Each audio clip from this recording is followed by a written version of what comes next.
India's commodity derivative market has seen a series of changes. Volumes dropped in agriculture after SEBI suspended trading of 7 agri-commodities including wheat, paddy, chana, mustard, moong, among others, till December 2023, with the aim to control inflation. Previously, SEBI had banned trading these commodities till last December 2022.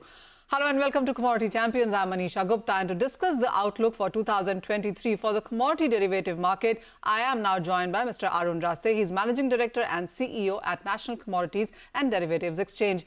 Mr. Raste, hi, thank you so much for joining us on CNBC-TV18. It has been a challenging year 2022 for you, whether it was about government controls, contract suspensions, bans, etc. What is it that you're taking as in sense of learning from the year gone by? Good afternoon, Manisha. It's good to be here in 2023. 2022 was challenging, but every challenge, teaches you something. So for us, the learning was, one, you need to go beyond the conventional agri basket that we were specializing in. We need to get into commodities which are not so sensitive as far as the housewife's budget is concerned. And we need to grow the market both depth as well as wider reach. So that was a learning for us. And with that learning, we are getting into 2023, scouting for new products, which will be interesting for markets as well as market participants, and which will impact a lot of the stakeholders positively. So that is our learning from 2022. And we are very positive that we will be doing well in 23. Mr. Raste, the last year, while it had its challenges, we also saw FPOs in number continue to increase. You've launched newer commodities, whether it was steel or coffee for that matter, and then the markets are looking at options and index trading as well, not just futures. How has that number worked out for you? Well, coffee, the contract actually, though we launched it in September, its effective date is February onwards. So we don't know how it will shape up. But since coffee is the second largest commodity consumed globally every morning, we are very sure that we will do well. And our coffee, contract will be mirroring the aspiration of the young India. As far as steel is concerned, it is the largest commodity, industrial commodity, and twice it was launched earlier in different phases. It didn't work, but hopefully this time it will work because we have seen so far the traction is good. So hopefully steel should do well for us in this year. Mr. Raste, I was talking to you earlier and you mentioned that there are nearly 91 commodities that have been approved for trading into the derivative market. And our number, the final number that we see currently, is quite small. How many commodities are we trading right now? And do you have plans to introduce more commodities into 2023? So that was one learning from 2022. What we did was we looked at our own exchange and what were the products which we had launched earlier and we had to withdraw. And then we also looked at some of the other exchanges which closed down and the kind of products which they had. So we scanned and we realized that there are commodities like isabgol, which are very specialized in, say, Ayurveda and medicines. It was doing well, and somehow it was, withdrawn by that particular exchange because that exchange closed down. So we looked at isabgol and we are launching that in this particular year. There's one growth area which everybody is talking about, right from UN Secretary General and our Prime Minister, that is carbon credits. And hopefully, India will be a carbon credits positive country. And we see a lot of scope in carbon credits. And that is one of those 91 commodities where futures could be launched. So we are looking at that. We have already, formed a product advisory committee for carbon credits. And hopefully by this year end, we should be through with our work and submit our proposal to the regulator for launching carbon credits. Having said that, last year, as we started this deal, we are looking at non-agri space. So we'll be looking at a couple of other, metals, and definitely we'll be giving you some news going forward. All right, I will wait for that. Mr. Raste, also, this is about instruments and commodities that can be introduced, and this has been a positive, really. As you said, the optimism clearly is brimming when I talk to you here. But what about the participation? Because institutional participation still is missing. Would you say that the change in contract specifications is yet another thing to look for? So institutional participation is, missing on two counts. Some of those, like, say, FPI is not allowed in agri at all. So unless that happens, they will not come in. So it has to be a regulatory measure for that. As far as other, domestic institutional participation is concerned, there are 2 or 3 different kinds of people. It is either the alternative investment funds or mutual funds. 1 or 2 have started, but the number is still to grow. The reason why it is not growing is commodities is still seen as a very, very specialized and niche market, and not many people understand. And there is a fear that if something goes wrong, what will I do with the underlying? So therefore, we need to look at products where the financial sector players will not have to worry about the underlying commodities, and they can still deal with it. So that is something which will, going forward, which will be our focus area. All right. And you know what, Mr. Raste, the exchange heads now can't just be exchange heads. You have to be an academician. You have to be a person who's sensitive to political movements, also global movements. And 22 clearly has taught us that as well. So whether it was about COVID lockdown and the increased consumption that we saw after that, or the supply shock that we saw coming after Russia, Ukraine, etc., how have you been able to manage that? And what are the learnings from there which you are implementing now in this year? So there are 2 or 3 learnings. Under our IPFT program, we were so far concentrating only on a small set of investors. But then we realized that there is a huge set of investors which suddenly came into the market in the last 2 years, especially in equity markets, thanks to Zerodhas and upstocks of the world. Now they haven't come into commodities market because, as I said, the commodity market is considered as something which is a little tricky, which is a little difficult market. And then we realized this need, and therefore what we have targeted is this time we're getting into universities and colleges. And there, right from the undergrad to graduation level, we are looking at teaching people on commodity derivatives. So once we invest into people who are in their 18 and 20s, they'll be invested into commodities for next 40, 50, 60 years till the time they are earning. So that is something which is a big learning for us. All right. Just to wind out this conversation, I have a final question. And this is about, while clearly, I mean, as you said, talked about commodities and, the inflation concerns and the every measure, whether it's about import duty, tax duties, stock limit, etc., does impact commodities in some sense. How are you working with the government, sensitizing them, ensuring that they also in some sense come on the platform, make use of this? Again, 22 taught us something very interesting. So, there are 3 kinds of, training programs which Lal Bahadur Shastri Academy conducts. One is for, freshers, those who join IAS. One is mid-career, and one is senior. And fortunately for us, they have given us opportunity to, come and speak to the IAS officers. We have started with that. Then we have started with NABARD and SBI, the bankers. So we are reaching out to people who matter in this particular field, whether it is bankers or whether it is administrators. We haven't gone into political class, but hopefully going forward, we'll do that as well. All right. So there's a big list of what needs to be done in 2023, and Mr. Raste clearly put out that list for us. Thank you so much for joining us, and we have a lot to look forward to when it comes to agri-commodities, to NCDEX itself, when it comes to launching more commodities going forward there. With that, we'll go for a short break, but don't go anywhere, because when we come back, we have a discussion with Ashok Gautam, Managing Director and Chief Executive Officer at India International Bullion Exchange, coming out after this break.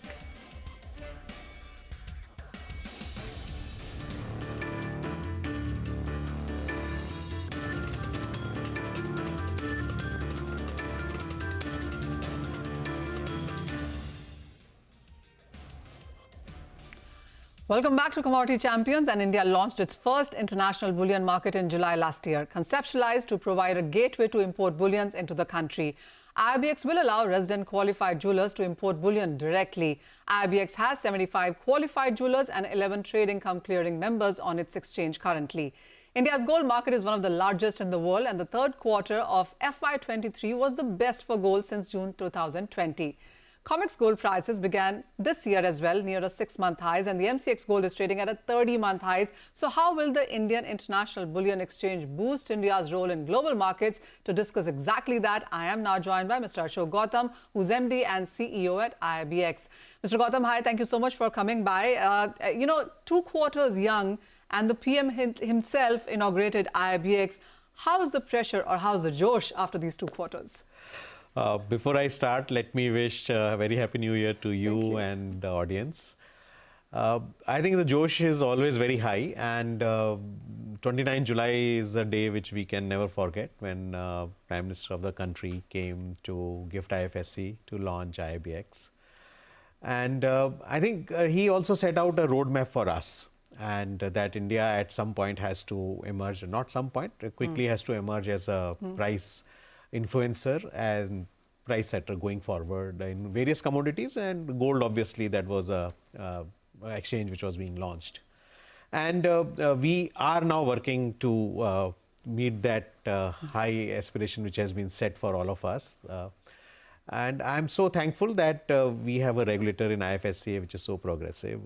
We have a phenomenal governing board. And not only that, we have seen some very top ranking government cabinet ministers as well as the various secretaries visit to IFSCA as well as to IIBX. And that only tells that there is a huge confidence in IIBX by the government and various authorities. And now the onus is on us and also onus is also on the market, because this exchange essentially has been created for the market. Industry, yes. And it has two parts. One is the international market and second is the domestic market. With your permission, if I can just talk about the domestic market first and what all we have done. And Absolutely. yeah. So Manisha ji, as you know, Q2 is when we got launched and Q3 is something which we saw. So between Q2 to Q3 itself, we have seen gold import in India through IIBX almost to 2.78 times jump, which is 178%. Numbers are small. I'm not saying that they are any big, but this only tells the direction. And if this direction continues, I think we have a winner at hand. What I'm also going to say that during this time, we have not only said that we have launched a T+0 contract, we have also listened to the market, that what market is saying. As you know, today we have vaults in GIFT IFSC. We have 3 vaults there. So the market has been saying, how can you give us the gold soon at our doorstep? Because today they are very used to of taking gold by paying rupee and within the same day they get the gold.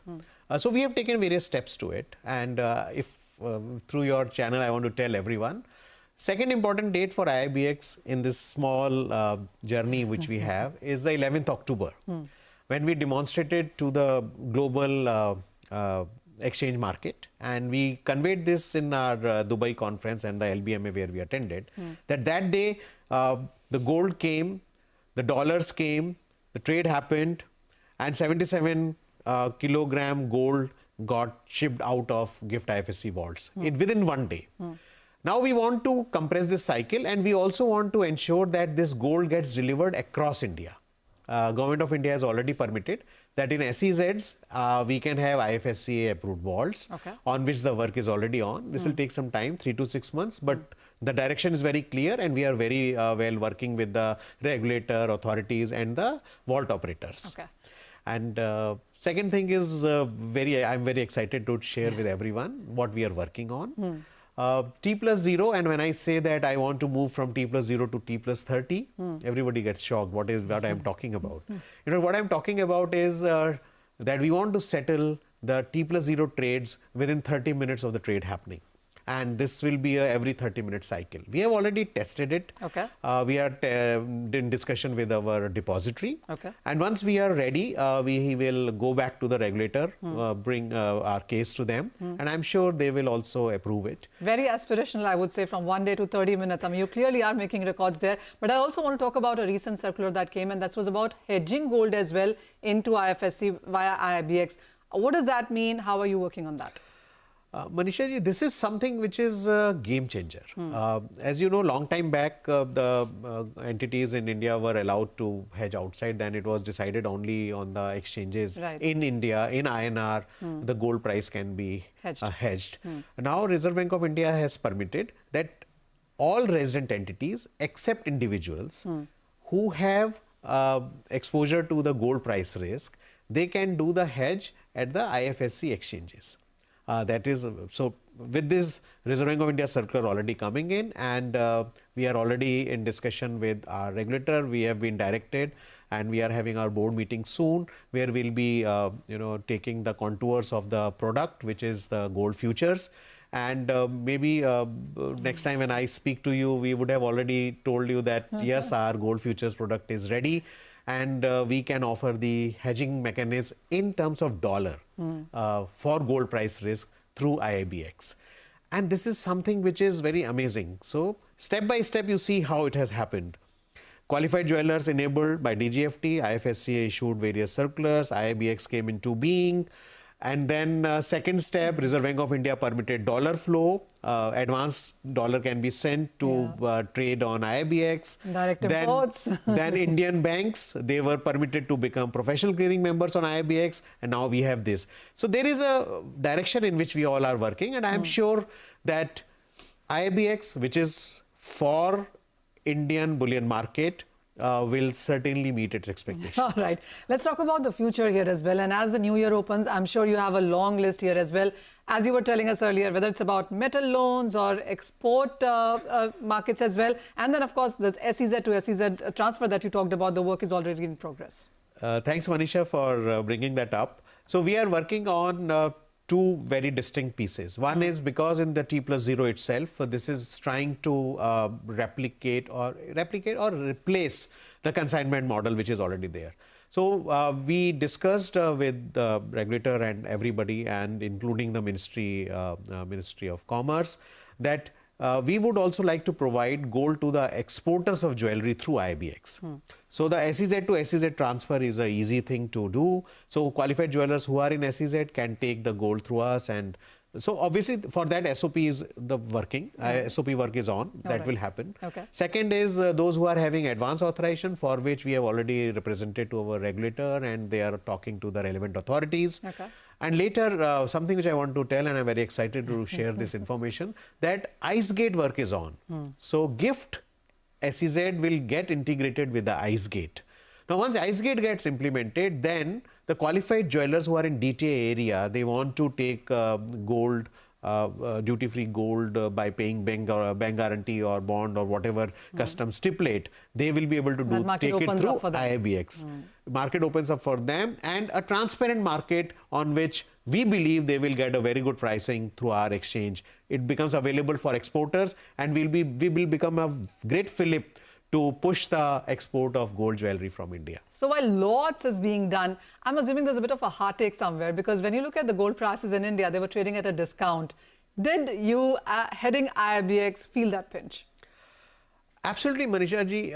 If you see the domestic player initially, so we have an international piece which we have not yet discussed. Okay. So the domestic piece which we are talking about, that gets influenced by what the price where they are able to get in India. Right. And if the prices which we have seen even the discount up to $28 plus to the international market. I mean, nobody will actually come in this scenario to IIBX to take the gold. But despite that, some people have come to test their processes. They've taken a bit of gold here and there. And I believe today also some transaction is happening, because the qualified jewelers are excited. They are looking to connect, and they are also testing by doing some test trades, their back office, their mid office, and their old systems. But just to obviate this problem, if the market remains in discount for foreseeable future, that's where we are now talking about the gold to be made available to the exporters of jewelry, which is not dependent on what price is prevalent in India, largely. And second is also on the gold metal loan and the gold lease products, for which regulators soon will be coming up. I don't want to preempt it. We'll wait for it. Once that comes, we'll tell you about our readiness. And to me, that would be another step which big market. Leap. We're not talking steps here. We're talking jumps here. But Manisha ji, I just want to say it's a very hard work, very consistent work, and everybody is working together to make this a success. And I want through your channel to tell the whole audience that this exchange is for you. And it's because you wanted this, that's why this is there. And I would like you all to, start taking the benefits of IIBX. So right now it's only gold, but in your conversations, in our earlier conversations, you also mentioned that silver would be the next one here, because silver imports into India this year, rather 2022, have been at record highs. How would that work for you? Is the work already in progress for that? So, Manisha ji, we have already represented to the regulator, because when the DGFT notification came, it came for the gold only for qualified jewelers. We have already represented. And we talked about 1 year, I'm saying 1 quarter. So maybe in this quarter, we might get some good news on the silver side also. Once that happens, then we will have gold, we'll have silver. And maybe, I don't know how much time you have, we will also want to talk what we are going to do for the international piece. I think we have a couple of minutes. Please quickly, I'll tell you. So we also want this IIBX to be the destination for the gold capital of the world. So we have the bullion depository receipt, Right. gold or silver. So the investors who want to invest in physical gold and silver, IIBX provides an opportunity in the digital form, which is the BDR. And tomorrow, we can work out with the various partners where this digital BDR can also be tokenized for a smaller lot to be offered to the NRIs and PIOs. All these are, Limitless opportunities. Limitless opportunities. And this is an amazing platform which has been created with the blessings of the government, with our regulator taking all the frontline steps. And we are just trying to, do our best to meet up to the expectations of everyone. And we are just 2 quarters young, and there is so much that has been done and so much that can be done. Thank you so much, Mr. Gautam, for coming by and giving us a very detailed sense on what to expect from IIBX going forward. But with that, it's all the time that we have on this edition of Commodity Champions. Thank you so much for watching.